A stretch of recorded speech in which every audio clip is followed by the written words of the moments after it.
Si rahisi kwa mchezaji kama Haaland kutokea Manchester City ya Uingereza. Inafahamika ni ligi kubwa, na timu kama Man City ni timu ambazo ranking zake ni za majuu kabisa, high scoring teams.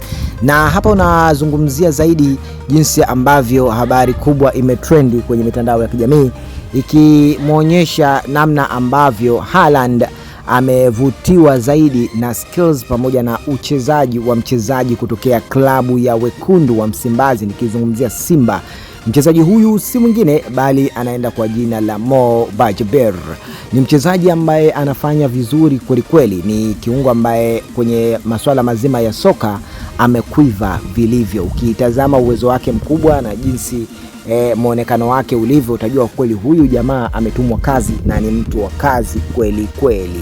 Sasa mimi nisiweze kuchosha zaidi, nielekee moja kwa moja katika pointi ya msingi ambayo sasa hivi tunaona jinsi ambavyo klabu mbalimbali za soka za hapa Afrika zikiendelea kuonyesha makali yake katika michuano ya CAF pamoja na michezo mbalimbali ambayo tumekuwa tukishuhudia. Tunaona ukali jinsi ulivyo. Sasa mchezaji kama huyu kutokea klabu ya Simba, tena ya nchi ya Tanzania, kuweza kufikia viwango mpaka vya kuonekana kile anachokifanya kwa wachezaji wakubwa, basi ujue sio swala dogo kabisa, wala sio masahara.